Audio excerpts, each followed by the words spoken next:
کہ الگ دین پر قائم رہ سکتے ہو، ادا کرنا ہوگا. یہ چیز ابھی بھی ہے نا، مطلب کہ پھر ان کے لیے ابھی بھی ہوگی نا کہ بے شک اپنے دین پر قائم، یا یہ اس وقت ہی سے کوئی اس کو کلیئر کر سکتا ہے تھوڑا اس بات کو یہود و نصارہ کے لیے کہ مطلب اپنے دین پر قائم رہ سکتے ہو، ابھی البتہ تمہیں چھوٹا بن. ہاں ہاں ابھی بھی ہے نا. آپ ٹیکس دے کے جزیہ دے کے اگر رہیں گے تو پھر آپ کی پوری حفاظت کرنا مسلم امہ کے وہ حکمرانوں کے لیے لازم ہے. ٹھیک ہے ٹھیک ہے ٹھیک ہے صحیح، کے یعنی ان انڈر کو میں جو بھی نکال. ہوں گے ہاں وہ جزیہ دیں گے، ٹیکس دیں گے. تو اس میں ہے نا قاتل الذین لا یؤمنون باللہ، قتل کرو ان لوگوں کو جو اللہ پہ ایمان نہیں لائے، ولا بالیوم الاخر، اور نہیں ایمان لایا یوم آخر پہ، ولا یحرمون ما حرم اللہ، اور اس نے حرام نہیں کیا اس چیز کو جسے اللہ نے حرام کیا ہے، اور وہ رسول اللہ کے رسول نے حرام کیا ہے. ولا یدینون دین الحق، اس میں لکھا تو ہوا ہے پورا نا، اسے حرام نہیں کر، دین حق کو اپنا دین نہیں مانتے تھے. من الذین اوتوا الکتاب حتی یؤتوا الجزیہ، یہاں تک کہ وہ جزیہ دیں. اور میں کیا ان دین بڑا کرنے کیا ہے، اور آپ لکھیے لڑو بڑے. یہاں تک کہ اتنا لڑو کہ وہ اپنے ہاتھ سے جزیہ دیں، اور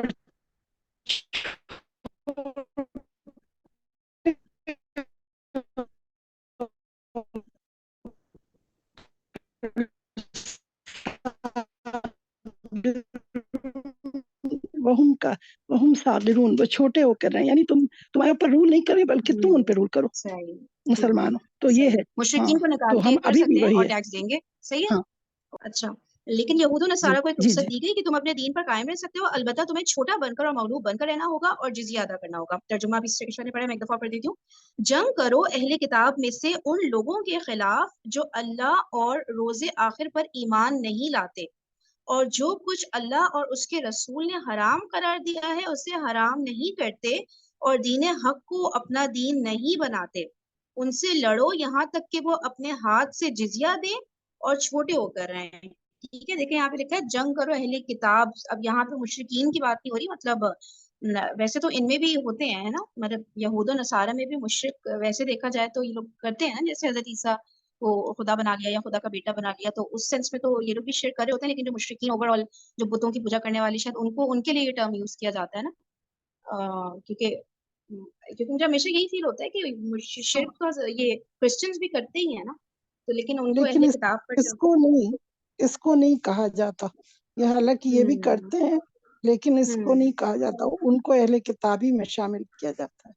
صحیح ہے ٹھیک ہے. تو اب یہ دیکھیں، یہ والی جو آیت ہے، یہ والی جو آیت ہے یہ اہل کتاب کے لیے ہے کہ جنگ کرو اہل کتاب میں سے ان لوگوں کے خلاف جو اللہ اور روز آخر پر ایمان نہیں لاتے نا. ٹھیک ہے، تو اب یہ اہل کتاب ہمیں پتہ ہے جو ہوتے ہیں اس طرح کرسچنز وغیرہ، اور یہودی بھی اہل کتاب ہے نا. تو یہ لوگ مطلب اللہ پر اور آخرت پر ایمان لا رہے ہوتے ہیں، لیکن نبی پاک صلی اللہ علیہ وسلم کو آخری نبی نہیں مان رہے ہوتے ہیں نا. ان کا یہ میجر مسئلہ ہے. اور باقی یہ کہ حرام چیزیں ظاہر وہ پیچھے سے آ رہی ہے نا، حضرت موسیٰ حضرت عیسیٰ کی شریعت سے جو چیزیں آ رہی ہیں حرام، ان کو مطلب وہ حرام بھی نہیں قرار کر رہے. ٹھیک ہے، ان کو مان ہی نہیں رہے کو حرام ہے، اس طرح کی. میں سے اس کی زیادہ ڈیٹیلز تو تفسیر پڑھ سکتے ہیں ہم اس کی بھی.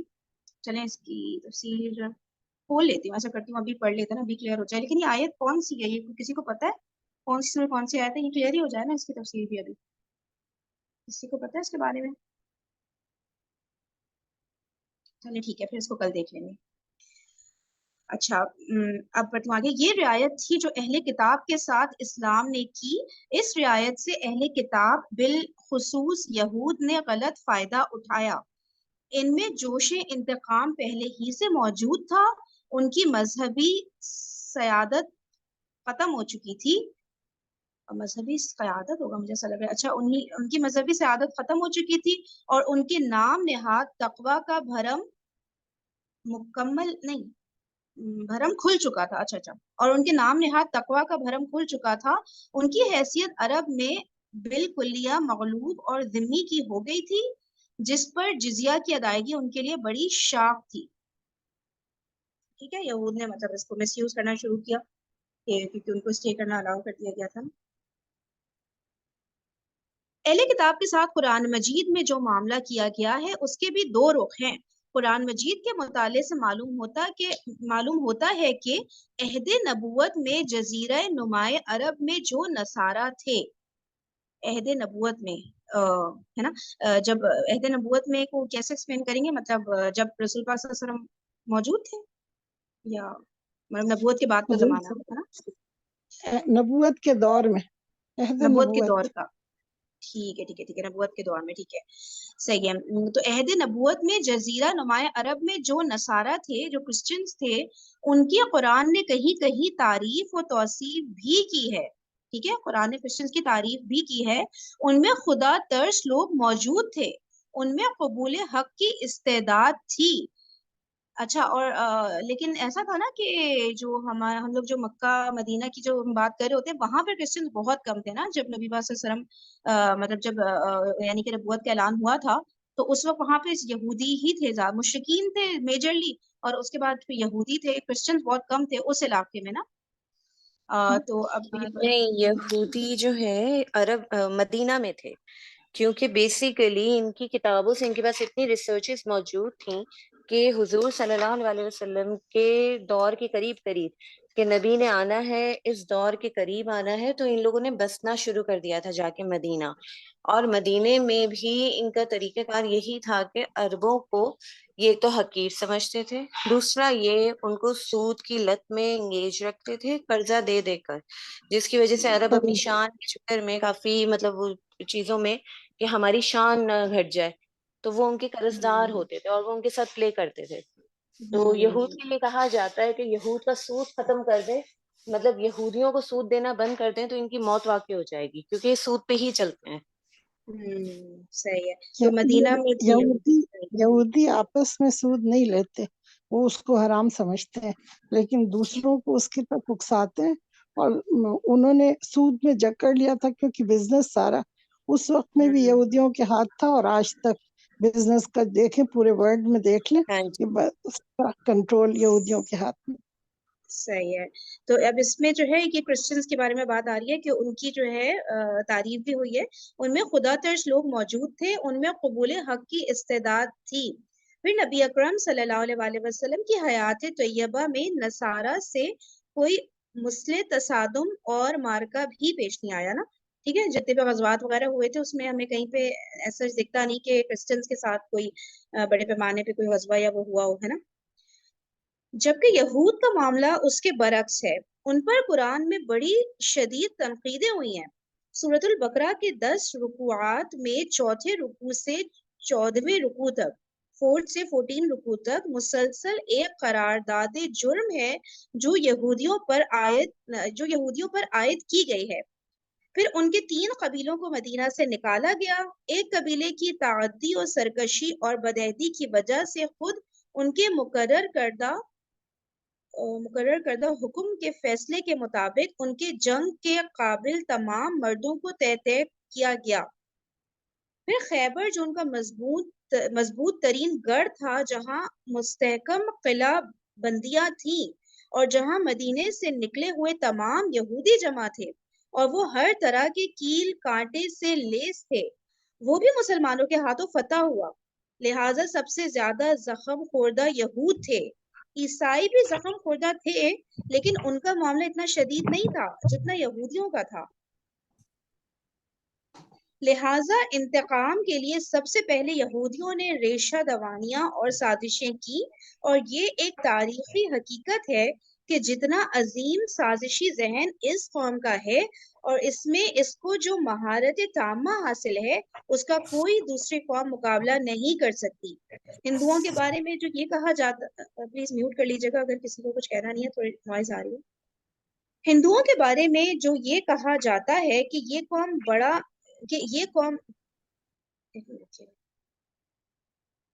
ہندوؤں کے بارے میں جو یہ کہا جاتا ہے کہ یہ قوم بھی بڑا سازشی ذہن رکھتی ہے، تو جدید تحقیق یہ ہے کہ ہندو قوم بھی نسلی اعتبار سے یہودی ہے۔ اچھا، ہندو قوم بھی نسلی اعتبار سے یہودی ہے، اور یہ قوم یہودیوں کے گمشدہ قبائل لاسٹ ٹرائبس آف اسرائیل سے تعلق رکھتی ہے، ٹھیک ہے، نسلی اعتبار سے یہ ہندو قوم بھی یہودی ہے، اور یہ قوم یہودیوں کا گم شدہ قبائل یعنی لاسٹ ٹرائبس آف اسرائیل سے تعلق رکھتی ہے، لہٰذا یہود و ہنود میں جہاں قافیہ ایک ہے، وہاں مزاجی کیفیت میں بھی بڑی یکسانیت ہے۔ اوہ مائی گاڈ، اچھا، یہ یعنی کہ ہجرت وغیرہ کر کے یہ لوگ ایک جگہ جمع ہو گئے ہوں گے ہندو سارے نا, یہ یہودی مطلب انیشلی یہودی ہوں گے, ایسا ایسا کر کے ان کے عقیدے چینج ہوئے ہوں گے, تو لاسٹ ٹرائبس آف اسرائیل بولا گیا ان کو. یہ یہودی سازشی ذہن ہی کا شاخسانہ ہے کہ حضرت مسیح علیہ السلام کی دعوت توحید کے چشمہ صافی میں سب سے زیادہ گھناؤنا اور عریاں ترین شرک شامل کر دیا گیا. اچھا, یہ یہودیوں نے یہ سازش کی ہے کہ یہ حضرت عیسیٰ علیہ السلام کی دعوت آئی تھی نا حضرت موسیٰ علیہ السلام کے بعد, تو انہوں نے اس کے اندر یہ شرک کا عنصر جو ہے انٹر کرایا. یہودیوں کی یہ سازش تھی اکارڈنگ ٹو دس بک, اور اریا ترین شرک شامل کر دیا گیا, اور اس طرح حضرت عیسیٰ علیہ السلام کی پوری امت کو بدترین شرک میں مبتلا کر دیا گیا. سسٹر فہیم, ہم یہ بیسکلی وہ بتا رہے ہیں کہ ہوا یہ تھا کہ جب حضرت عیسیٰ علیہ السلام آئے تھے تو وہ بیسکلی جیوز میں ہی آئے تھے نا, اور ان میں سے جن لوگوں نے ان کو مان لیا وہ اس وقت کے مسلمان ہو گئے, یا جنہیں ہم بعد میں کہتے ہیں کہ کرسچنس تھے. اس کے بعد حضرت عیسیٰ علیہ السلام کے بعد سینٹ پال جو بندہ تھا نا, اس نے وہ بیسکلی جیو تھا, اور اس نے ارلی کرسچنس کو بہت زیادہ پرسیکیوٹ کیا, ان کے اوپر بہت زیادہ ظلم کیا, اور اس کے بعد وہ پھر اس نے یہ جو ایک ڈراما رچایا کہ میں کنورٹ ہو گیا ہوں, اور وہ ڈماسکس کی روڈ پہ جو ہے مجھے پتہ نہیں اللہ کی طرف سے کچھ ہدایت ملی ہے, تو اس کے بعد ہی کنورٹیڈ ٹو کرسچینٹی, اور اس نے پھر یہ شرک کا اور یہ جو حضرت ہولی ٹرینٹی کا یہ ساری اس نے ایڈ کیا اس میں. سو یہ ایک شخص تھا جو کہ یہودی تھا جس نے شرک ایڈ کیا انٹو کرسچینٹی, اور پھر وہی اصل میں اب کرسچینٹی پالزم ہی ہے. حضرت عیسیٰ کی کرسچینٹی مطلب ظاہر ہے وہ تو رہی نہیں. تو یہ اس نے یہ کہا تھا کہ میں کرسچن ہو گیا, میرا حضرت عیسیٰ پر ایمان لے آیا ہوں, اسٹارٹ بالکل اس طرح سے. اچھا بالکل, اور اچھا اس کے بعد جتنی بائبل ابھی ہمارے پاس ہے وہ اس کے ہاتھ کی لکھی ہوئی ہے. اس میں تو باقاعدہ لکھا بھی آتا ہے نا, سینٹ پال سیز یا اکارڈنگ ٹو ہم, اس طرح کر کے جی باقاعدہ کلیئر کٹ لکھا ہوا ہے نا. ہاں, بالکل. پھر بھی نہیں آتا. صحیح ہے. اور کسی کو کوئی بات یہاں پہ کہنی؟ ٹھیک ہے, تو یہاں پر جی میں بولتی ہاں ہوں, جی. سوری, سورت مائدہ آیت نمبر 82 جو کہ چھٹے پارے کی آخری آیت ہے, اس میں یہی مینشن کیا گیا کہ بدترین جو مسلمانوں کے دشمن ہیں وہ یہودی ہیں, اور جو نان مسلم میں جن کا دل نرم ہے مسلمانوں کے لیے وہ نصارہ ہے. اچھا اچھا, اوکے, جزاک اللہ. یہ چیٹ پہ کس نے لکھا ہے کہ مطلب وہ کرسچن ایکچوئل میں نہیں تھا؟ جی جی, اچھا. سینٹ پال جو تھا وہ آپ ہسٹری پڑھیں تو پتہ چلتا ہے کہ انیشلی اس نے بہت ظلم کیا, ہی وہ ان جیوز میں تھا جو ظلم کرتے تھے کرسچنس کے اوپر, اور یہ وہی وقت تھا جب جو اصحاب کہف کا واقعہ بھی ہوا ہے, وہ لوگ بیسکلی حضرت عیسیٰ کو ماننے والے تھے نا, تو وہ پھر یہودیوں اور رومنس کے ظلم سے بچ کے جو ہے وہ غار میں گئے. تو اس کے بعد پھر یہ اس نے کہانی بنائی کہ میں جو ہوں کنورٹ ہو گیا ہوں, اور اس کے بعد پھر اس نے سب کچھ چینج کر دیا کرسچینٹی میں. یعنی کہ اس سے روپ دھار لیا تھا کرسچینٹی کا, ایکچوئل میں وہ یہودی ہی تھا, اور اس نے یہ سب کچھ میس کریٹ کر دیا وہاں پہ. بالکل جی, اور یہ ڈاکٹر اسرار اس کو ریلیٹ کرتے ہیں بلکہ کہ جس طرح سینٹ پال نے کرسچینٹی کو تباہ کر دیا, اسی طرح جو عبداللہ بن سبا تھا وہ بھی ایک شخص تھا اور یہودی تھا, اور اس نے مسلمان ہونے کا روپ دھارا, اور اس نے ایک جو ہے نا وہ اتنا بڑا فتنہ کریٹ کر دیا. اوکے, رائٹ رائٹ رائٹ, صحیح. اور کوئی کسی کو کچھ پوچھنا ہے یا بتانا ہے؟ چلے صحیح ہے, صحیح ہے سسٹر سعدیہ, آپ کو کلیئر ہو گیا نا. چلیں پھر سیشن کو یہاں پہ اینڈ کرتے ہیں, کل کنٹینیو کرتے ہیں یہاں سے ریڈنگ. کتنا ڈفرینٹ ہوتا ہے نا ہر رائٹر کا انداز ایک بات کو بیان کرنے کا, لکھنے کا, بالکل ایک الگ طرح سے. یہاں پہ ڈاکٹر اسرار اس چیز کو لے کے چل رہے ہیں نا, شہادت عثمان کا پس منظر. رضی اللہ تعالیٰ. چلیں انشاءاللہ اس کو پھر کل کنٹینیو کرتے ہیں. جزاک اللہ سسٹر کرن, آپ نے یہ سجیسٹ کیا, مجھے تو بہت مزہ آ رہا ہے یہ بک ریڈ کرنے میں, ڈاکٹر اسرار کی. Thank you so much. Okay جی, چلیں جزاک اللہ